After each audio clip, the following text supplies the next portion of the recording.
Hello, pre-calculus students, and welcome to our lesson on the mathematics of finance. And this here says part two, because we've actually done part one a little bit further back in the course.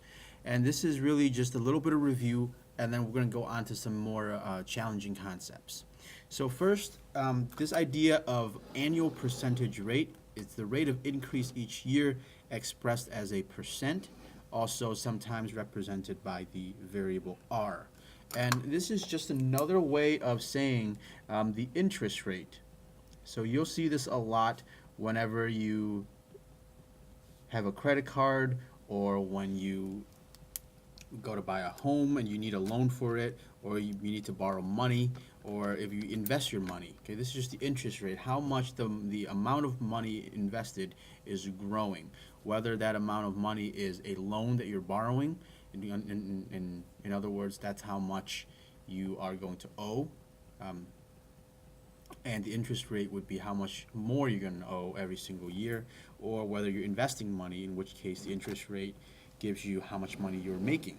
Okay, and this may be compounded quarterly, monthly, whatever, continuously even. But the annual percentage rate means it's the rate for that year. It may be compounded various different ways. Now, because the interest rate is, it could be compounded many different ways, it's a little bit difficult to compare and to make sense of it.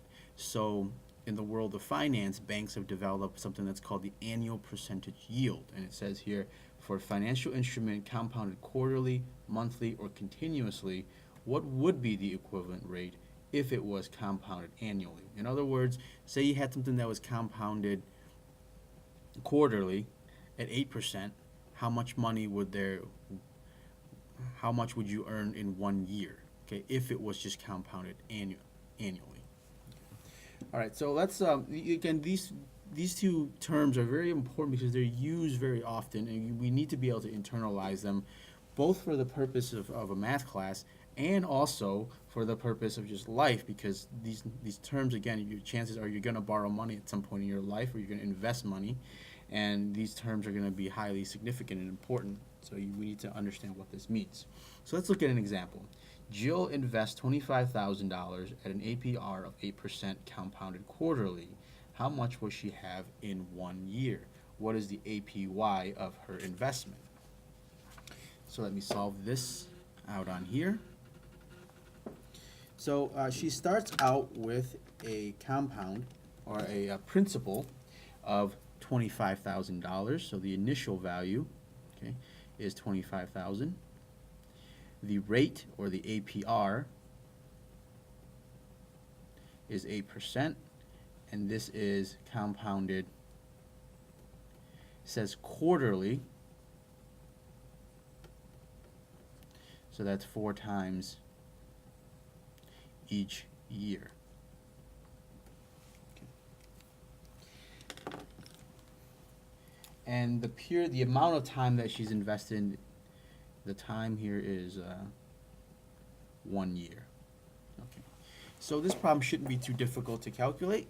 It's just the amount that she's going to have is equal to 25,000 times 1 plus the APR, 0.08, but it's compounded quarterly, so we need to divide by 4, because it's 4 times per year for 1 year. But again, it's 4 times each year. Okay. Now I went through this a little bit quick, so if you don't quite follow on this, you should look back at some of the notes on section 3.1, where we talk about where this equation comes from. Okay. But we can calculate this now. Just take all of these values and type it into a calculator. So I'm going to do this in slow steps. 0.08 divided by 4 plus 1 raised to the 4th, and then multiply it by 25,000. We'll round it to the nearest penny, so that's about $27,060.81. Okay. So this is how much she has in 1 year compounded quarterly. So this is 1 year compounded quarterly. Now, the next part of the problem asks for the APY. The APY. And keep in mind that the APY is a rate. I'll bring the definition out here again. For a financial instrument compound quarterly, monthly, or continuous, what would be the equivalent rate? Okay, that's the APY if it was compounded annually. So in other words, if we wanted to make this same amount of money, but compounding only once a year instead of 4 times a year, what kind of rate would we need? Okay, so this is, remember, this is a rate compounded annually.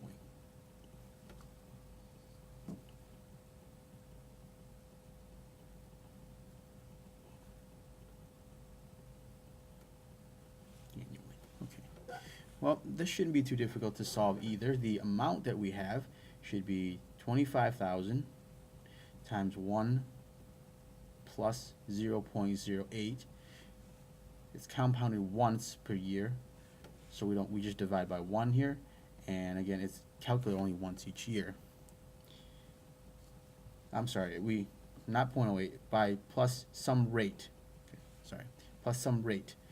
This is the APY right here, calculated once each year.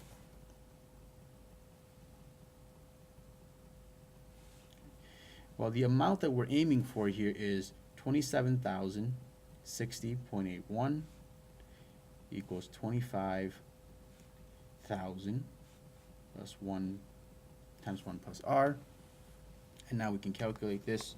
Shouldn't be too difficult to do. I can do this on my calculator. This amount divided by 25,000 and then minus 1. So r is approximately 0.0824. Okay.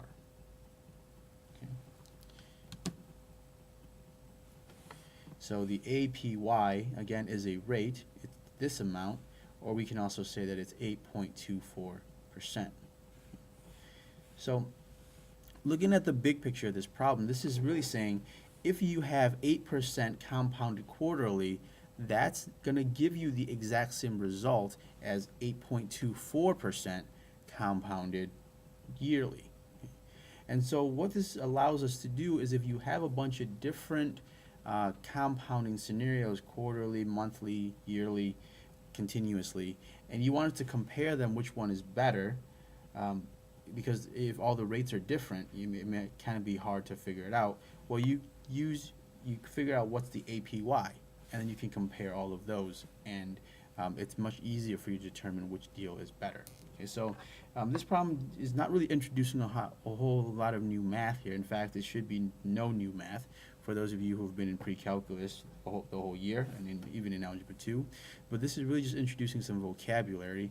APR, which is just an interest rate that could be compounded any number of ways, and then APY, which is a rate that is compounded annually. So you have some plan and it's compounded differently, and you want to know if it was compounded yearly and you wanted the same result, okay, what rate would you need? Okay, and that's your APY. So as always, if you have a difficult time with this, you should ask your teacher for further help. Thank you for watching. Have a wonderful day.